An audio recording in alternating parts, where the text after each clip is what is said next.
Guys, good morning. Andito po tayo sa pinaka main gate ng The Granary by Housestock Incorporation.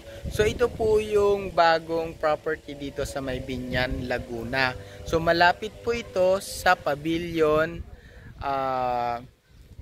Mall sa May Binyan po. So ayan guys, makita nyo po, may model unit po yan dito sa may entrance ng gate. Yan po yung single attached na 2-story. So guys, ayan, iikot po natin ng konti yung upgrade po dito sa property na to. Ngayon po ay meron na po siyang mga house na na-construct. So ayan po guys, so ayan po yung mga unang property or unit na ginawa. So guys, land develop na din naman po siya.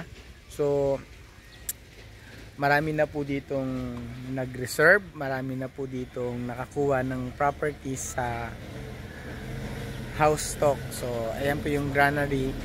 Tignan po natin yung model unit na nandito po malapit sa may guard. So ayan guys, tignan nyo guys. Ito po yung Amara single model. So ayan po, 2 bedroom po siya. Ang lot area niya po ay 45 square meter. Ang floor area niya po ay 43 square meter. So 3 bedroom po yan. 2 bedroom po rather, and then meron po yang toilet and bath sa ground floor. So pasukin po natin guys. Ayan po yung ano niya, yung pinaka floor plan niya. So pasukin po natin itong unit na ito, yung pinaka model, para makita po natin kung ano po yung actual and then yung model unit. So guys, tara, samahan niyo po ako. Guys, so ito po yung model unit ng Amara model. So pwede po natin gayahin to guys. Pwede yan, itong mga tiles na to.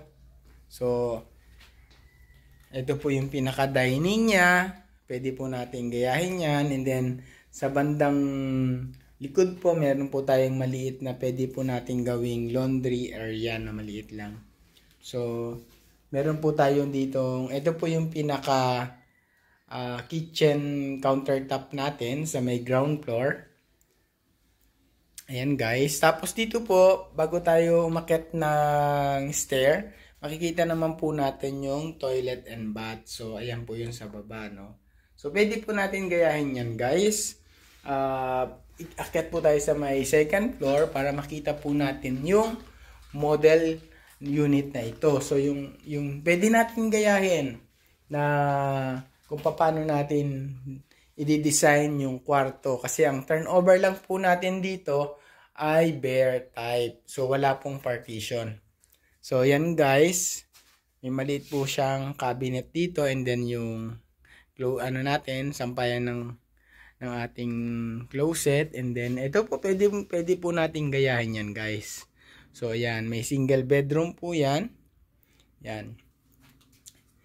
Tapos dito po yung pinaka malaki-laki pong kwarto, parang master. Pwede po natin siyang lagyan ng bedroom na twin or semi double yung ating bed. So meron din po tayo ditong sliding window. Yan po, malapit, kitang-kita po natin yung ating parking sa baba. So may parking po itong unit na to. So ayan po yung kabuuan ng ating The Granary by Housestock. So meron po tayong ditong playground na may mga halaman po.